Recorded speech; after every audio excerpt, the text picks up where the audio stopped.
ভারতের জাতীয় নিরাপত্তা উপদেষ্টা অজিত ডোভাল তাকে আমন্ত্রণ জানিয়েছেন এবং আমন্ত্রণের উদ্দেশ্য ছিল যে সপ্তম কলম্বো সিকিউরিটি ডায়ালগ কনক্লেভ তাতে তার অংশীদারিত্ব হওয়া, কারণ এর আগে যেটা হয়েছিল সেই মিটিং এ তখন আগস্ট মাসে 24-এ তখন ওরা আসতে পারেনি, এবারে তারা এসছেন এই প্রথম।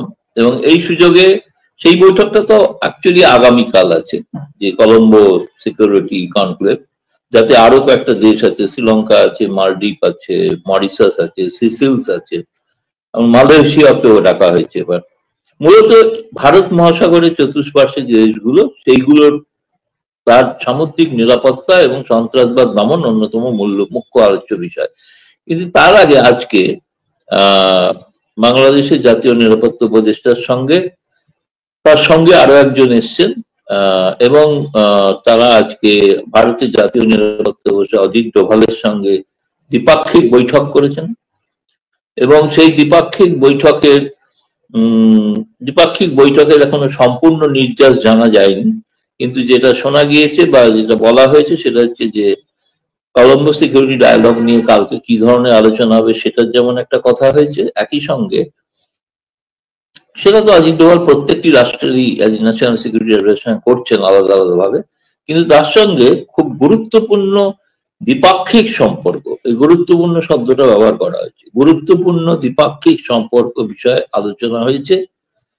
এবং তার সঙ্গে এই ন্যাশনাল সিকিউরিটি মানে মিস্টার রহমান তিনি অজিত ডোভালকে বাংলাদেশ সফরের আমন্ত্রণও জানিয়েছেন।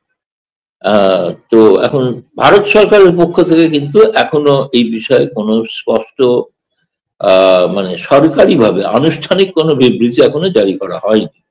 ফলে তার অপেক্ষায় আমরা আছি, সেটার অপেক্ষায় ছিলাম বলেই তোমার সঙ্গে আরো কথা বলতে দেরি করছিলাম, কারণ সেটা না জানলে সম্পূর্ণ চিত্র পাওয়া যায় না।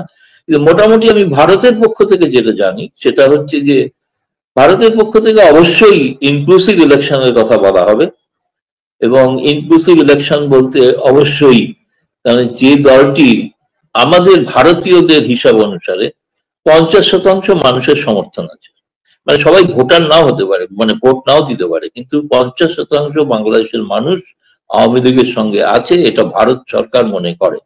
ভারত সরকার সেটা নানাভাবে প্রকারান্তরে আমাদের মিডিয়াকেও জানিয়েছে। সে কথাটা অজিত ডোভাল বলবেন যে শুধু এমন একটা দল যাদের সঙ্গে 50% মানুষ আছে তারা নির্বাচনের বাইরে থাকাটা, সেই নির্বাচনটা ইনক্লুসিভ নয়, এই কথাটা স্পষ্টভাবেই তাকে আজকে বলে দেওয়া হয়েছে আমার সম্ভবত মনে হয়। আমার মনে হয় কিছুক্ষণ পরে যখন বিবৃতি আসবে শব্দটা আসবে যে ইন্ডিয়া মানে রিইটারেটেড ইনক্লুসিভ ইলেকশনস ইন বাংলাদেশ। এবং একই সঙ্গে বাংলাদেশে সেই কথাগুলো বিবৃতি থাকবে কিনা আমি জানি না, বাংলাদেশের সম্প্রতি যে চরমপন্থা এবং জঙ্গিবাদের উত্থান দেখা যাচ্ছে সেই বিষয়টাতে একটা উদ্বেগ থাকবে। এবং লক্ষ্য করে দেখবে যে সাংহাই কোঅপারেশন অর্গানাইজেশনের বৈঠকে আমাদের পররাষ্ট্রমন্ত্রী জয়শঙ্কর খুব কড়া ভাষায় সন্ত্রাসবাদকে মানে দমনের জন্য তিনি কঠোর ভাষায় বক্তব্য রেখেছেন, এবং মূলত ইঙ্গিতটা ছিল পাকিস্তানের দিকে, যে পাকিস্তানের সঙ্গে বাংলাদেশের সম্পর্ক নিবিড় হচ্ছে আমরা দেখতে পাচ্ছি। ফলে সেই উদ্বেগের বিষয়গুলো নিশ্চিতভাবে অজিত ডোভাল বলবেন। এখন বাংলাদেশ থেকে কি বলা হবে কানাঘুষোয় নানা রকম কথা শুনেছি, আমি শুনিনি তা, কিন্তু আমার যেটা মনে হয় না যেটা আমার মুখ দিয়ে অন এয়ার এরকম কিছু বলা উচিত আর কি, কারণ যেহেতু আমি গুজবে বিশ্বাস করি না, কিন্তু যেটা সঠিক কিছু জানতে পারলে তখন হয়। এখন নানাবিধ তারা হয়তো এমন কোন শর্ত দিতে পারেন, আমি যেটা বলছি যে এটা কিন্তু মানে ভেরিফাইড নয়, এটা ভেরিফাই করতে হবে সময় সাপেক্ষে, যে আওয়ামী লীগকে অংশগ্রহণ করতে দিতে রাজি হতে পারে যদি শেখ হাসিনা পরিবার না থাকে নির্বাচন। এমন একটা সম্ভাবনার কথা শোনা গিয়েছে কানাঘুষোর মাধ্যমে। আমি বলছি, আমি একেবারে গুজব বলছি না, আমি বলছি কানাঘুষো, মানে বাতাসে ঘুরছে কথাটা যে হাসিনাকে বাদ দিয়ে নির্বাচন। কিন্তু আমি জানি আওয়ামী লীগ তারা নেতৃত্ব জেলাই আছেন তারা হাসিনাকে বাদ দিয়ে কোনো নির্বাচনে যাবেন এমন কোনো সিদ্ধান্ত নেননি। কিন্তু বাংলাদেশের কিছু আওয়ামী লীগ পন্থী নেতা আছেন যারা কিছু কিছু মানুষ দিল্লি ঘুরে গিয়েছেন, আমি নাম বলবো না, আমার সঙ্গে দেখাও করে গিয়েছেন। তাদের একটা আইডিয়া ছিল, তারা দেখা করে বুঝেছেন এখানে যে ভারতও শেখ হাসিনার বিকল্প কাউকে দেখছেন না, ভারতও দেখছে না। সেই জন্য তারা প্রথমে ভেবেছিলেন শেখ হাসিনা ছাড়া একটা আওয়ামী লীগ তৈরি করে একটা নির্বাচন হোক, কিন্তু এখন যেটা তারা নিজেরাই নিজেদেরকে সংশোধন করেছেন যে না, শেখ হাসিনা থাকবেন, কিন্তু পুরনো নেতৃবৃন্দ তারা নির্বাচনে লড়বেন না। এখন সেটা তো আমি বলতে পারবো না, সেটা তো আওয়ামী লীগকে সিদ্ধান্ত নিতে হবে। আমি তো আওয়ামী লীগের কোনো কেউ নই, আমি ভারতীয় হিসেবে বলছি এই কথাগুলো। এখানে প্রবল ভাবে দিল্লির এই প্রদূষণ কাটিয়েও এই কথাগুলো শীতের আবহাওয়ার মধ্যেও শোনা যাচ্ছে, ফলে একটু কিছু কিছু একটু উষ্ণতার আভাস পাওয়া যাচ্ছে। বেশ রোমাঞ্চ অনুভব করছি যে কি কি ধরনের ঘটনা ঘটতে চলেছে। আর দ্বিতীয়ত তুমি জানোই যে ভারত সরকার কেন শেখ হাসিনার আন্তর্জাতিক ট্রাইব্যুনালের রায়কে মানবে না, সেটার কতগুলো কারণ আমি নিজে একটা প্রতিবেদন লিখেছি, এবং সেটা ধরেই নেওয়া যায় যে সেটাই কারণ। কারণ ওই ট্রাইব্যুনালটা যেভাবে হয়েছে ওটা কোনো ট্রাইব্যুনালই হয়নি, ওটা কোনো বিচারই হয়নি, জোর করে একটা বিচার হয়েছে। তো সেই বিচারটাকে ভারত খুব একটা গুরুত্ব দিচ্ছে না। ভারত তার দ্বারা কিছু মনে করছে না যে ওই দায়িত্বে তিনি দোষী সাব্যস্ত হয়েছেন, অতএব শেখ হাসিনা দোষী, এটা ভারত মানছেন না। কারণ বারবার বলছেন শেখ হাসিনাকে তো বিচার করা, তাকে বিচারের সম্মুখীন হওয়ার সুযোগই দেওয়া হয়। তার যে আইনজীবী নিয়োগ করা হয়েছে সেটাও তারাই নিয়োগ করেছে।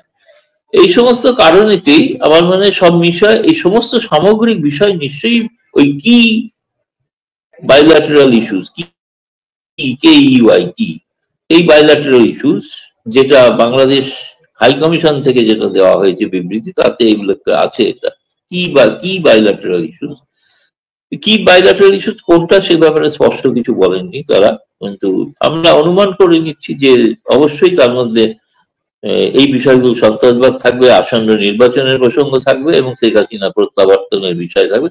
প্রত্যাবর্তনের কথা আমার মনে হয় না তারা তুলবেন কিনা জানি না। তিনি হয়তো বাংলাদেশের জনতার স্বার্থে বলার জন্য হয়তো বলবেন আমি তুলেছি, কিন্তু সেটা তুললে যে কি জবাব পাবেন সেটা আগে থেকেই তিনি জানেন, এইটুকুই বলতে পারি। এই বৈঠকটার জন্যই কি মানে একদিন আগে দিল্লি গিয়েছিলেন? হ্যাঁ, কারণ হচ্ছে যে বৈঠকটা তো আজকে হয়েছে না, কিন্তু তিনি গতকাল এসছেন। গতকাল সন্ধ্যে 6:30টায় তিনি ল্যান্ড করেছেন, এবং আমি যতদূর জানি দিল্লির একটা 5 তারা হোটেলে তারা 3 জনের জন্য 3টে রুম বুক করা ছিল, কিন্তু তিনি সেই রুমে থাকেননি, তিনি অন্যত্র ছিলেন। আমার ধারণা তিনি হয়তো হাই কমিশনারের বাড়িতেই ছিলেন, এবং সেখানে তারা একটা এই গুরুত্বপূর্ণ মিটিং তো বলে আলাপ আলোচনা করতে চাইছেন, এবং ওদের দুজনের সম্পর্ক খুবই ভালো আর কি, রিয়াজ হামিদুল্লাহ এবং খলিলুর রহমান। ফলে সেক্ষেত্রে তাদের একটা পারস্পরিক বোঝাপড়া, আলোচনা ইত্যাদি করে নেওয়া, সেটা একটা দরকার ছিল সন্ধ্যেবেলায় বা গতকাল। আজকে সারাদিনের মিটিংটা দুপুরে হয়েছে, ফলে তেমন আর কিছু তিনি করেছেন বলে আর কিছু এখনো শুনিনি। রাতে নিশ্চয়ই নৈশভোজ আছে, কিন্তু কালকে দুপুরে হায়দ্রাবাদ হাউসে ফর্মাল কলম্বো সিকিউরিটি কনক্লেভের বৈঠক, সেই বৈঠকের পরেই উনি দুপুর বেলায় পরেই কিন্তু ফিরে যাবেন। আমি ওনার যে সফরসূচি, যেটা সরকারি সফরসূচি, সেই সরকারি সফরসূচিটা পেয়েছি, যেটা সরকারি ভাবে আদেশ দেওয়া হয়েছিল, তাতে তলায় লেখা আছে যতটুকু সময় তাকে থাকতে বলা হয়েছে ততটুকু সময় তিনি থাকবেন, তার বাইরে কোনো অতিরিক্ত সময় থাকবেন না। এই কথাটা পরিষ্কার স্পষ্টত সরকারি আদেশে লেখা আছে। তো ন্যাশনাল সিকিউরিটি অ্যাডভাইজার, আমি ভেবেছিলাম তিনি হয়তো বিশাল ক্ষমতাসম্পন্ন কেউ একজন হবেন, কিন্তু তারও পেছনে আরো কেউ ক্ষমতা সম্পন্ন আছেন। একজন জুনিয়র অফিসার সই করছেন একটা অর্ডারে, তাতে লেখা আছে তিনি, মানে হচ্ছে তার সময়ের বেশি যেন 1 মিনিটও না থাকেন। এই যে লেখার কারণে তিনি একদিন আগে চলে এসেছেন আমরা। এর সাথে আমাদের যে কিংস পার্টি, যেটা বাংলাদেশে প্রফেসর ইউনূসের, কিংস পার্টির এক নেতা বলেছেন খলিলুর রহমান যাতে শেখ হাসিনাকে সঙ্গে নিয়ে দেশে ফিরেন। সে তো এখন কি বলে, এটা কোনো এই প্রশ্ন, এটা তো বলার কোনো মানে কোনো উত্তরই নেই। আর কি উত্তর দেবো? তিনি মনে করেছেন সঙ্গে নিয়ে, এবার তিনি তো যাবেন না তার শেখ হাসিনাকে সঙ্গে নিয়ে, তাহলে কি করবেন সেটা কি বলেছেন? যে যদি না ফেরেন সঙ্গে নিয়ে তাহলে কি করবো? তাহলে কি চাকরি খেয়ে দেবেন ওনার? জুনিয়র অফিসার যখন লিখতে পারে যে 1 মিনিটও বেশি থাকবেন না, যায় না, চাকরিও খেয়ে নিতে পারেন না গেলে। কিছু একটা তাকে প্রতিশ্রুতি নিয়ে গিয়ে ওখানে হয়তো দেখাতে হবে, বলতে হবে যে আমি এটা বলেছি। কারণ বাংলাদেশ সরকার তো এখনো আনুষ্ঠানিকভাবে প্রত্যর্পণের কোনো চিঠি দেয়নি। সেটা নাকি তৈরি হচ্ছে, তারা দেবে।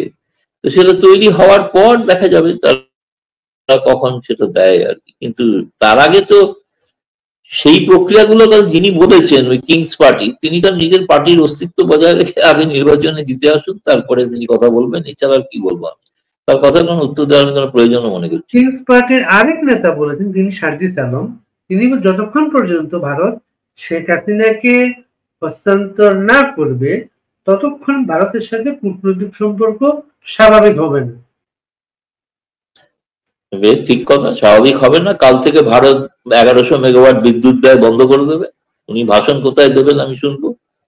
1100 মেগাওয়াট তো এই শুনুন, ওদের যারা নেতা, মানে আমি কিংস পার্টির কথা বলছি না, বিএনপির নেতা দিল্লিতে চিকিৎসার জন্য আছেন, হাসপাতালে ভর্তি, চিকিৎসার জন্য ভারতেই আসতে হয়, তাই না?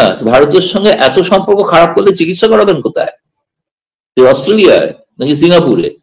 সে তো বারণ করা যায় না, সে তো যেতেই পারেন। আপনি গালাগালি তিরস্কারও করবেন, হুমকিও দেবেন, আবার চিকিৎসার জন্য এখানেও আসবেন। আছেন তো একজন হাসপাতালে।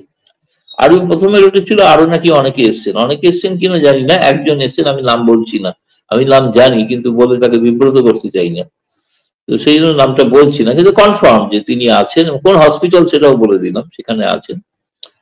তো তারা চিকিৎসার জন্য এখানে আছেন। এগুলো তাদের ওটা বলতে হয় কূটনৈতিক সম্পর্ক। আর কূটনৈতিক সম্পর্ক স্বাভাবিক না থাকলে পেঁয়াজকে কে দেবে? পাকিস্তান। কে দেবে কাঁচামরিচ? পাকিস্তান। কে দেবে চাল? পাকিস্তান। কোথাও কি সব আজে বাজে কথা হচ্ছে। ইন্ডিয়ান চাল কিন্তু দুবাই থেকে কিনছি এখন। হ্যাঁ, মানে ভারত যেটা দুবাই পাঠায়, দুবাই থেকে কিনছে, কারণ ভারত থেকে নিচ্ছি না, দুবাই থেকে নিচ্ছি, বেশি দামে নিচ্ছি। সে যা খুশি করেন করো, আমাদের লাভ হচ্ছে, ভারতের লাভ হচ্ছে। বিশেষ একটা তথ্য দিলেন দাদা আজকে, যে আওয়ামী লীগের কোন নেতা দিল্লির মনোভাব বোঝার জন্য দিল্লি গিয়েছিলেন, মাইনাস শেখ হাসিনা বা শেখ হাসিনা পরিবার ছাড়া আগামী ইলেকশন চিন্তা করা যায় কিনা? তা খুব, মানে আমি বলছি না যে খুব বড় ধরনের যেসব নেতা ফেতার নাম তোমরা কি শোনো ঢাকার অঞ্চলে, ঢাকাতে যেসব বিকল্প নেতার নাম শোনা যায়, তাদেরই হয়ে কোনো একজন দূত হয়তো এসেছিলেন, এবং কিন্তু তারা শেষ পর্যন্ত বুঝে গেছেন, এখানে এসে বুঝেছেন যে শেখ হাসিনার বিকল্প কিছু নেই। ফলে তারা কিন্তু সেটা মেনেও নিয়েছে, এটা ঘটনা। তারা কিন্তু ওই পরিকল্পনা যেটা এ ছিল, যে শেখ হাসিনাকে বাদ দিয়ে, বি ছিল একটা শেখ হাসিনাকে সঙ্গে, আরেকটা ছিল যে উচ্চ তাদের পার্টির, এখন যেখানে তারা এসছে সেটা হচ্ছে যে যারা, যে সমস্ত নেতা বাইরে রয়েছেন, মানে বিদেশে রয়েছেন, ভারতে রয়েছেন, অন্যত্র রয়েছেন, তারা বাদ দিয়ে নতুন একটা সেট, নতুন একটা নতুন একটা নেতৃত্ব উঠে আসুক, কিন্তু শেখ হাসিনা নেতৃত্ব দিন, সেটাতে কিন্তু একমত তারা, সেটা থেকে সরছেন না। সেটা ঘটনা যে তারা যেটা উপলব্ধিও করেছেন যে সম্ভব। ভারতীয় একটা টিভি চ্যানেলের সঙ্গে সাক্ষাৎকারে বাংলাদেশের স্বরাষ্ট্রমন্ত্রী বলে, যে প্রশ্নের জবাবে বলে, তাকে জিজ্ঞেস করা হচ্ছিল যে যে জঙ্গিদের ছেড়ে দেওয়া হয়েছে, এরা ভারতে সীমান্তে গিজ গিজ করছে, এমন একটা তথ্য। তখন তিনি জবাব দিয়ে বলেছেন, এই ভয় তো আমাদের সবসময় ছিল, আমরা থাকতে তারা সুবিধা করতে পারেনি, এখন তারা চেষ্টা করতে পারে। সেই জন্য সেটাই উদ্বেগ, সেটাই তো আমাদের অজিত ডোভাল খলিলুর রহমানকে বলছেন, হয়তো সেটাই হয়তো বলছেন। এটা তো একটা ভালো, তার তিনি তো স্বীকারোক্তি। আমরা অভিযোগ বলা হচ্ছিল, সেই অভিযোগগুলো এখন সত্য দেখা যাচ্ছে, তারাই স্বীকৃতি দিচ্ছেন। আরো অনেক ঘটনা ঘটবে খুব শিগগিরই, নানাবিধ ঘটনাবহুল বাংলাদেশ।